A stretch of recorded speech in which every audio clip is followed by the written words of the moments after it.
नमस्कार साथियों, infusion notes के ऑनलाइन प्लेटफॉर्म पे एक बार फिर से आपका स्वागत है।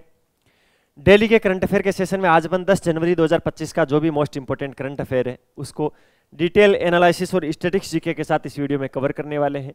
लगभग पिछले 4 महीनों से डेली आपको मेरी करंट अफेयर की क्लास मिल रही होगी, जिसके अंदर मैं आपको प्रतिदिन यही चीज़ बोलता हूँ। 20 मिनट की डेली करंट अफेयर की क्लास ले लिया करो।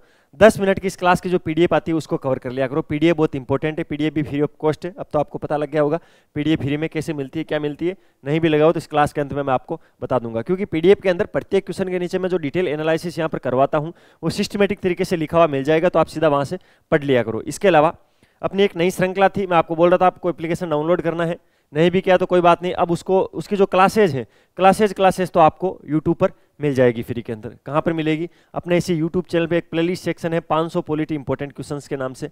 देखिए अपन प्रत्येक सब्जेक्ट के मोस्ट इंपॉर्टेंट क्वेश्चंस के माध्यम से चैप्टर वाइज अपन कंप्लीट सिलेबस कवर करेंगे। उसके अंदर अपन ने इंडिया जीके में इंडिया पॉलिटी शुरू की है।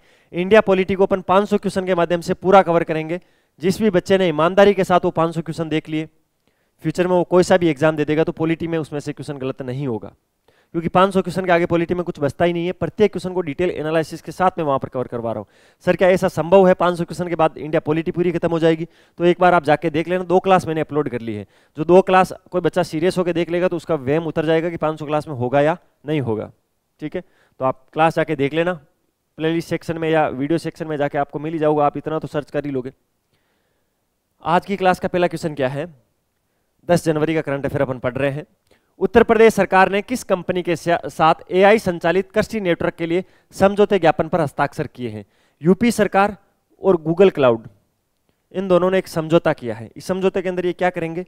तो गूगल क्लाउड है वो यूपी सरकार के किसानों के लिए, यूपी के किसानों के लिए एक सलाहकार सेवा प्रारंभ करेगा। सलाहकार सेवा यानी किसानों को अगर कोई भी सलाह करना होगा तो गूगल क्लाउड के माध्यम से कर सकते हैं। ऋण को लेकर उनको कोई जानकारी चाहिए तो गूगल क्लाउड के माध्यम से कर सकते हैं। बाजार से संपर्क साध सकते हैं। कैसे?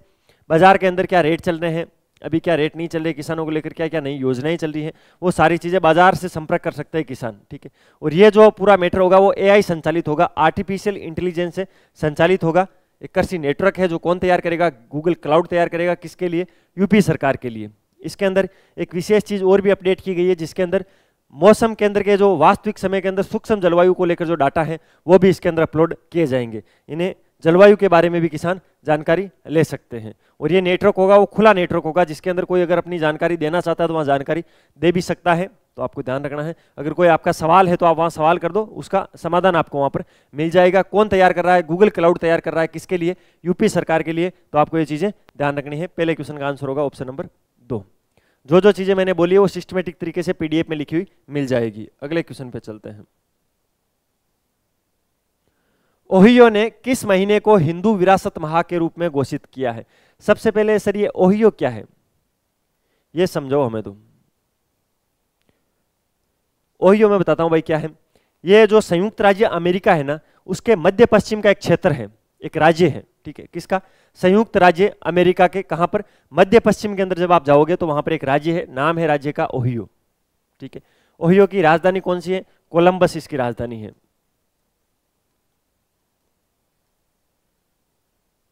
ये ओहियो की कैपिटल है, राजधानी है। ठीक है, अब इस ओहियो राज्य ने किस महीने को हिंदू विरासत माह के रूप में घोषित किया है? तो अक्टूबर महीने को हिंदू विरासत माह के रूप में घोषित किया। ऑप्शन नंबर 2 इसके अंदर राइट ऑप्शन है।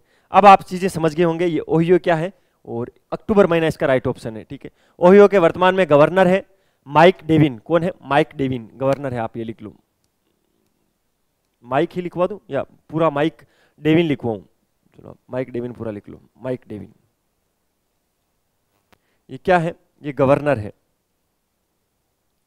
ओहियो के गवर्नर है माइक डेविन। इन्होंने घोषणा की है कि अक्टूबर महीने को हम हिंदू विरासत माह के रूप में मनाएंगे। ठीक है, इसके लिए एक बाकायदा विधेयक आया था, उस विधेयक पर हस्ताक्षर किए थे गवर्नर ने। उसके बाद में उस हस्ताक्षर को कानून का रूप मिला था। तो आपको ध्यान रखना है, ओहियो अक्टूबर हिंदू विरासत माह के रूप में ऑफिशियली रूप से घोषित किया है। तो बहुत ही इंपॉर्टेंट है। ठीक है, इससे हिंदू आबादी काफी खुश है और हिंदू आबादी की जितने भी ट्वीट है बार बार ये सोशल मीडिया पर काफी ट्रेंड कर रहा है, तो आपसे पूछा जा सकता है। अगले क्वेश्चन पे चलते हैं। किस देश ने भारतीय यात्रियों के लिए ई वीजा सुविधा शुरू की है? ई वीजा यानी समझते हो आप? जैसे ई वीजा का मतलब वो देखो आधार कार्ड होता है, एक तो अपना जो प्रिंट आउट आधार कार्ड होता है वो, एक ई आधार कार्ड जिससे अपने नंबर लगाते हैं उसकी सारी जानकारी आ जाए, ठीक है। उसी प्रकार डॉक्यूमेंटली कोई काम नहीं है। ई का मतलब इलेक्ट्रॉनिक होता है, ठीक है। इलेक्ट्रॉनिक वीजा सुविधा किसने शुरू की है? भारतीय यात्रियों के लिए, तो वो इजराइल ने शुरू की है। ऑप्शन नंबर 2 राइट ऑप्शन है, इजराइल इसके अंदर। 1 जनवरी से इसको प्रभावी कर दिया गया है, ठीक है। 1 जनवरी से घरेलू निवास करने वाले और भारतीय नागरिक, एक तो उनके जो घरेलू निवास करने वाले हो गए, एक जो भारतीय नागरिक हो गए, उनके लिए आधिकारिक पोर्टल लॉन्च किया है। वहां पर आप ऑनलाइन इजराइल के ई वीजा प्राप्त कर सकते हो। उसके लिए आप वहां पर आवेदन करोगे सबसे पहले, और वहां पर ये जो इस बार जो पोर्टल लॉन्च किया वो पोर्टल बड़ा ही शानदार है। उसके अंदर सारी चीजें एकदम इजी गोइंग कर दी है, एक नॉर्मल यूजर आराम से उसको यूज कर सकता है, ठीक है। एकदम से वो भी सुरक्षित है, वहां पर डेटा लीक होने की कोई संभावना नहीं है। और उसको जोड़ा किससे गया है? इजराइल का जो प्रवेश यात्रा प्राधिकरण है, जिसको अपन शॉर्ट में बोलते हैं ETA, ठीक है। इजराइल के प्रवेश यात्रा प्राधिकरण के साथ इसको जोड़ दिया गया है, तो आपको वहां जाने के बाद भी बॉर्डरिंग के अंदर भी ज्यादा लफड़ा नहीं होगा, ठीक है। सारी चीजें एक ही जगह इस पोर्टल पर होगा। ई वीजा इसका नाम है, इस प्रणाली का नाम है ई वीजा, ठीक है। आप वहां पर दस्तावेज लगाओ, वहां पर त्वरित रूप से आपको अनुमोदित किया जाएगा, या जो भी खारिज करना होगा आपके वीजे को तो खारिज कर देंगे, ठीक है। तो आपको ध्यान रखना है। किस देश ने भारतीय यात्रियों के लिए ई वीजा सुविधा शुरू की है? तो इजराइल देश ने शुरू की है। ऑप्शन नंबर 2 इसके अंदर राइट ऑप्शन है। अगले क्वेश्चन पे चलते हैं। अगला क्वेश्चन क्या है? कर्नाटक सरकार ने किस उद्देश्य के लिए गरुड़ाक्षी ऑनलाइन FIR प्रणाली शुरू की है? एक नई प्रणाली की शुरुआत की है। सबसे पहले तो किस राज्य ने शुरू की है? कर्नाटक, ये इंपॉर्टेंट है। आपसे इस क्वेश्चन को घुमा के सीधा ये भी पूछा जा सकता है, गरुड़ाक्षी ऑनलाइन FIR प्रणाली शुरू करने वाले राज्य का नाम क्या है? तो कर्नाटक है। कर्नाटक राज्य ने गरुड़ाक्षी ऑनलाइन FIR प्रणाली शुरू की है। इसके अंदर होगा क्या? साइबर अपराधों के लिए समाधान के लिए? बिल्कुल ये नहीं है। वन अपराधों की रिपोर्टिंग के लिए? बिल्कुल यही है। वनों के अंदर जितने भी अपराध हो रहे हैं, उन अपराधों की आप कहां पर सूचना दे सकते हो, कहां पर आप FIR करवा सकते हो, तो उसके लिए एक गरुड़ाक्षी ऑनलाइन FIR प्रणाली शुरू की है कर्नाटक राज्य सरकार ने, ठीक है। इसके अंदर होगा क्या? जितना भी, अगर मान लो किसी वन के अंदर कोई जानवर को मारा जा रहा है, वनों की अवांछनीय कटाई हो रही है, आपको पता लगे, आपको FIR करना होगा, तो आप इस पोर्टल पर जाकर कर सकते हो, गरुड़ाक्षी ऑनलाइन FIR के अंदर, ठीक है। Wild life trust of India के सहयोग से इसको विकसित किया गया है। ये एक चीज विशेष से ध्यान रखना है, wild life trust of India के सहयोग से इसका विकास हुआ है, ठीक है। वन्य जीव संरक्षण कानूनों के तहत जितने भी मामले हैं उनको निपटाने के लिए ये कारगर साबित होगा, ऐसा उनका मानना है, ठीक है। अभी शुरुआत के अंदर ये पूरा कर्नाटक में शुरू नहीं हुआ है, कर्नाटक के 5 डिवीजनों के अंदर इसको शुरू किया गया है। कितने डिवीजनों के अंदर? 5 डिवीजनों के अंदर शुरू किया गया है। और ये भी बोला गया है कि अगर ये सही रूप से कार्य करता है तो इसे पूरे राज्य में फैला दिया जाएगा, फिर पूरे राज्य में इसको लागू किया जाएगा। अभी वर्तमान के अंदर कर्नाटक के 5 डिवीजनों के अंदर इसको शुरू किया गया है। Wild life trust of India के सहयोग से इसका विकास किया गया है। वन्य जीव संरक्षण कानूनों का कोई भी अगर अवहेलना होती है या उन कानूनों के तहत कोई भी अगर FIR दर्ज होती है, तो इसके अंदर होगी गरुड़ाक्षी ऑनलाइन FIR प्रणाली के अंतर्गत होगी, और वहां पर इसका त्वरित समाधान भी होगा। अगले क्वेश्चन पे चलते हैं भाई। अगला क्वेश्चन क्या है आज का? प्रधानमंत्री नरेंद्र मोदी गणतंत्र दिवस पर किस ट्रेन का उद्घाटन करेंगे? किस ट्रेन का उद्घाटन करेंगे भाई? कल मैंने आपको एक क्वेश्चन पढ़ाया था जिसका आंसर मैं आज आपसे पूछूंगा। जेड मोड सुरंग कहां पर स्थित है? जेड मोड सुरंग कहां पर स्थित है? कल ही मैंने आपको ये पढ़ाया था, बताओ। पता तो लगे आप कितना रिवीजन कर रहे हो, PDF को पढ़ रहे हो सीरियस तरीके से या नहीं पढ़ रहे हो? जल्दी से कमेंट बॉक्स में आंसर दो। जेड मोड सुरंग है वो कहां पर स्थित है? भारत के अंदर है, बताओ, जिसका मोदी जी ने उद्घाटन किया था कल और मैंने आपको पढ़ाया था। याद है कुछ? तो क्लास देखने में क्या मतलब है? डेली करंट अफेयर का मतलब तो यही होता है। डेली के क्वेश्चन कितने बनते हैं? 9-10 क्वेश्चन मुश्किल से बनते हैं, कभी कभार 7 बन जाते, कभी 8 बन जाते, कभी 9, 10 ज्यादा, हद से 10 से ज्यादा करंट अफेयर के क्वेश्चन बनते भी नहीं है। 10 बड़ी सूचनाएं आती है रोज की, ठीक है, उससे ज्यादा नहीं आती है। वैसे करंट अफेयर के कोई सर पैर नहीं होता, मैं चाहूँ तो पूरे दिन भी आपको करंट अफेयर पढ़ा सकता हूँ, लेकिन मेरा उद्देश्य ये रहता है वही चीजें पढ़ाई जाए जो एग्जाम में पूछी जाती है। इसीलिए आपको एक लिमिटेड कंटेंट में आपको पढ़ाता हूँ। 10 क्वेश्चन मैं आपको पढ़ाता हूँ सुबह, उसकी PDF देता हूँ, उसका डिटेल एनालिसिस देता हूँ। आप अगर वो 10 क्वेश्चन भी याद नहीं कर पाते हो तो फिर क्या मतलब? मैंने कल आपको ये पढ़ाया था, जेड मोड सुरंग है वो कश्मीर के अंदर है, उसका उद्घाटन किया था मोदी जी ने। कहाँ से कहाँ तक है वो भी मैंने आपको बताया था, पर आपको याद नहीं है। मैंने बताया था गगननीर से सोनमर्ग को जोड़ने वाली 6.5 किलोमीटर लंबी ये सुरंग है, जिससे पहले गगननीर से सोनमर्ग जाने में 2 घंटे लग जाते थे, लेकिन इस सुरंग के माध्यम से आप 15 मिनट में ये रास्ता कवर कर सकते हो, ठीक है। क्योंकि गगननीर के रास्ते के अंदर, सोनमर्ग के रास्ते के अंदर बर्फबारी के दौरान वहां पर रास्ते ब्लॉक हो जाते थे। अब सुरंग बन गई है तो नीचे तो बर्फ आएगा नहीं, पृथ्वी के नीचे से बर्फ थोड़ी आता, बर्फ तो ऊपर से गिरता होगा। फिर भी आपको याद नहीं है, कोई बात नहीं। प्रधानमंत्री मोदी गणतंत्र दिवस पर किस ट्रेन का उद्घाटन करेंगे? तो दिल्ली श्रीनगर ट्रेन का उद्घाटन करेंगे। ऑप्शन नंबर 2 इसके अंदर राइट ऑप्शन है। ठीक है, 26 जनवरी को पहली दिल्ली श्रीनगर ट्रेन सेवा शुभारंभ होगी। ये पहली है दिल्ली श्रीनगर, ये ध्यान रखना, पहली ट्रेन है जिसका शुभारंभ कौन करेंगे?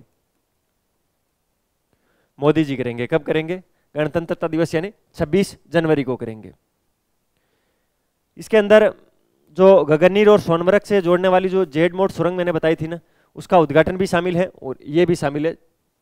गणतंत्र दिवस पर ये 2 काम मोदी जी करने वाले हैं। ठीक है, ये जो परियोजना है जिसके अंदर दिल्ली श्रीनगर के बीच में जो ट्रेन चलाई गई है, इस परियोजना से एक तो चिनाब नदी पर विश्व का सबसे ऊंचा रेलवे पुल शामिल है, जिसका उद्देश्य क्या है? कश्मीर में पर्यटन, व्यापार और कनेक्टिविटी को बढ़ाना। तो आपको ये एक विशेष ध्यान रखना है, ये जो ट्रेन चलाई जा रही है जिसका उद्घाटन किया जा रहा है, इसके लिए जो परियोजना चल रही थी, उस परियोजना के अंदर चिनाब नदी पर एक रेलवे पुल बनाया गया था जो कि विश्व का सबसे ऊंचा रेलवे पुल है। तो आपसे यह भी पूछा जा सकता है, हाल ही में विश्व का सबसे ऊंचा रेलवे पुल कहां पर बना है? चिनाब नदी पर बना है। ठीक है, तो ये इसी परियोजना का हिस्सा है।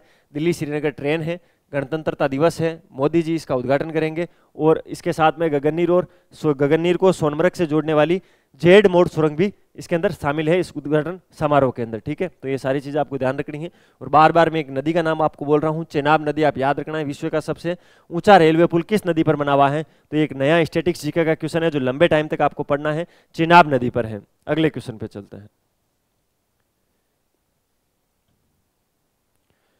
माइक्रोसॉफ्ट ने भारत में कितने बिलियन डॉलर का एआई निवेश करने की घोषणा की है?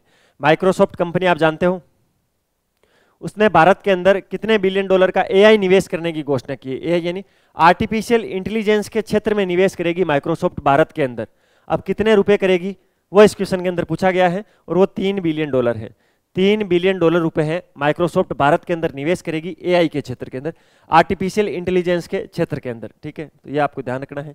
इसके अंदर एक्चुअल के अंदर एआई और क्लाउड इंफ्रास्ट्रक्चर को तैयार किया जाएगा। 3 बिलियन डॉलर का निवेश है माइक्रोसॉफ्ट का।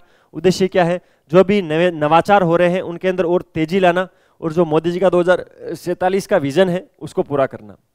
ठीक है, जो भी इन 3 बिलियन डॉलर से योजनाएं चलेगी, उन योजनाओं में 2030 तक 10 मिलियन भारतीयों को एआई कुशल बनाया जाएगा। इन योजनाओं के तहत जो 30 बिलियन डॉलर पैसे खर्च कर रहे हैं ना, उसमें से 10 मिलियन भारतीय लोगों को एआई कुशल बनाया जाएगा। यानी एआई के बारे में लोगों को बताया जाएगा, एआई को कैसे यूज करना है, आर्टिफिशियल इंटेलिजेंस को कैसे यूज करना है। इसके साथ 5000 स्टार्टअप को बढ़ावा दिया जाएगा इन पैसों से।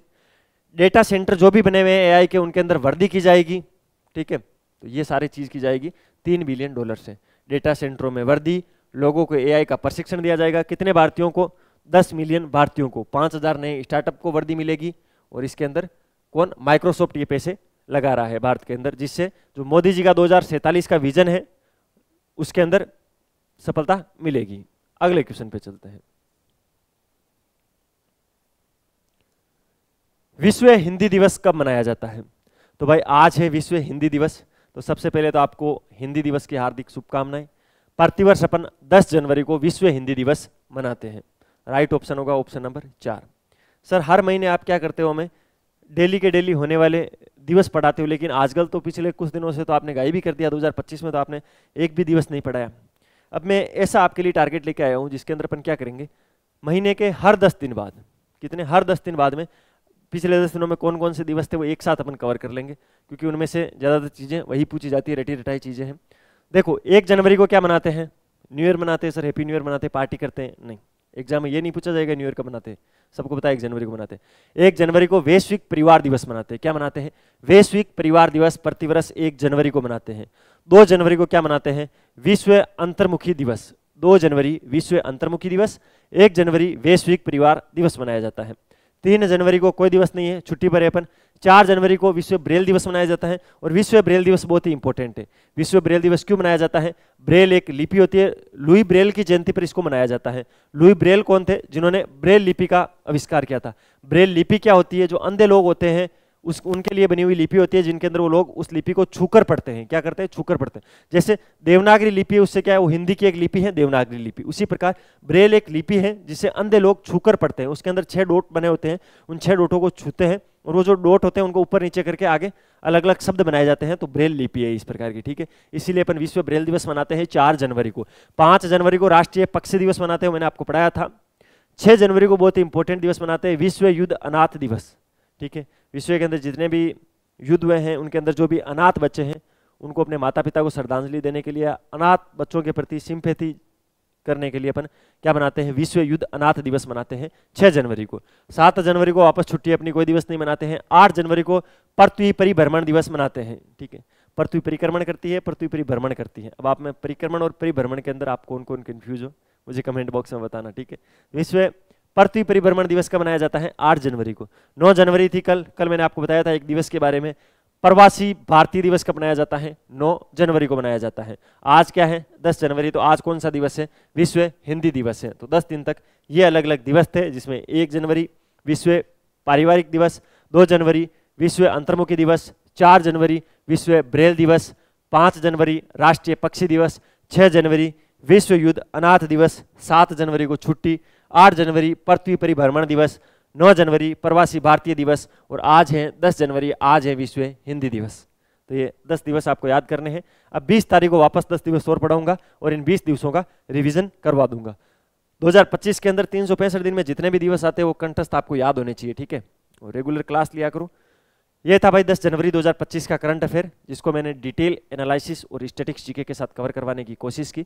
अगर आपको वीडियो की क्वालिटी, कंटेंट की क्वालिटी और मेरी मेहनत अच्छी लग रही है तो लाल वाला बटन दबाकर चैनल को सब्सक्राइब करना, बेल वाला आइकन जरूर प्रेस करना। उससे क्या होगा, नए वीडियो की नोटिफिकेशन सबसे पहले आपके पास पहुंचेगी और मुझे मोटिवेशन मिलेगा। मिलते हैं कल फिर नए सेशन के साथ, तब तक अपनी तैयारी जारी रखो, अपने स्वास्थ्य का ध्यान रखो। टेक केयर, जय हिंद। और इस क्लास की पीडीएफ ये नंबर 9887809083 इस पे मैसेज करना है। सर आपकी जो डेली करंट अफेयर की क्लास होती है उसके में डेली की डेली पीडीएफ चाहिए, वो आपको क्या करेंगे, एक लिंक सेंड करेंगे, उस लिंक से उस चैनल को आप ज्वाइन कर लेना। उसके बाद में आपके नंबर किसी को इश्यू नहीं होंगे, आप भी किसी के नंबर नहीं देख सकते हो, प्राइवेसी का कोई इश्यू नहीं है। डेली आपको क्लास के बाद में पीडीएफ मिल जाएगी। ओके।